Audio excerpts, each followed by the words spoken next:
Hello and welcome to episode 101 of IOnTheTigers, a podcast all about the National Ice Hockey League, but one that always has an eye on the Telford Tigers.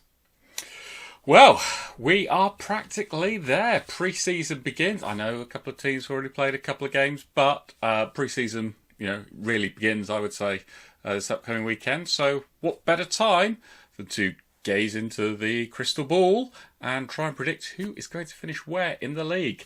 It's the episode that's bound to be controversial. Well, that and my end of season ratings, but it's bound to be controversial. But let's see how it all shakes out over the upcoming weeks and months. So, predictions on who will finish where. Top of the league, I am going to go for Leeds Knights. I know, not particularly original. I just think they're going to have enough to win the title again, quite simply. I think that they've got in Gospel, certainly the best British netminder in the league, and there's probably a reasonable shout for him perhaps be the best netminder in the league. They seem to have offensive power to burn. It's just a good all-round mix, and they, for me, are still the team to beat. Finishing second, again, Milton Keynes Lightning.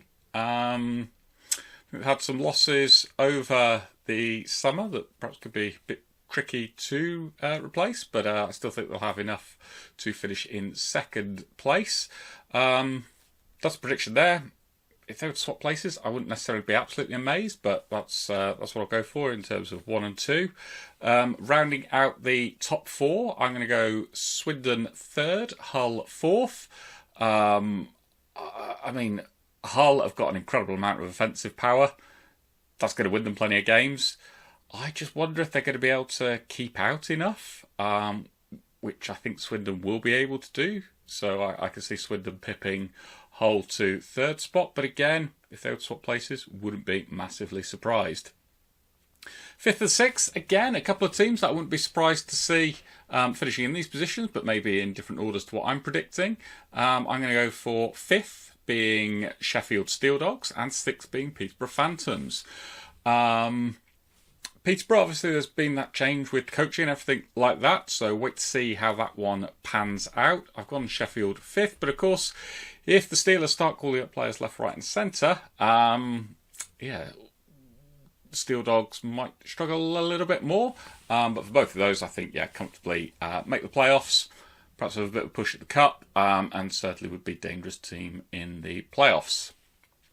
Seventh, maybe I'm being accused of favouritism here, who knows, but I'm going to go for Telford Tigers.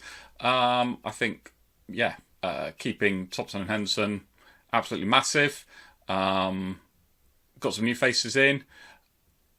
Got a reasonably settled squad at the same time as well. I think there's Brad Day doesn't necessarily need to be playing every single game, quite simply, for the upcoming season. So I think that's a real big boost as well. So I'll go for the Tigers to finish seventh. Finishing eighth and taking the final playoff spot is going to be, drumroll please, I'm going for Bristol Pitbulls. I think with the signings that they've made, quite simply, their top line is going to be in a position to blow everybody away, pretty much. Their depth, we'll see. Yeah, be interesting to see how it works out for them with the players that they have brought in alongside those that they've kept. But I fancy Bristol to make eighth, just basically on the power of what that top line is going to possess. Ninth and just missing out, Raiders. Sorry, Raiders fans. I just think there've been some changes there. As I say, I think Bristol will just have enough to get them into that eighth and final spot. 10th, Solway Sharks. And 11th, Basingstoke Bison. Sorry, fans of those three teams. But that's just how I see it panning out over the course of the season. As always, this is just what I think. I'm sure you're watching and disagree. So, as always, get in contact. Let me know why you disagree. Let me know who I've got wrong, how I've got it wrong, who's going to finish where. Do you fancy somebody else to win the league? Do you fancy which three teams don't you think are going to make the playoffs? As I say, get in contact. Leave me a message. Let me know. But in terms of this episode, that's it. So I'll be back this time next week. Bye for now.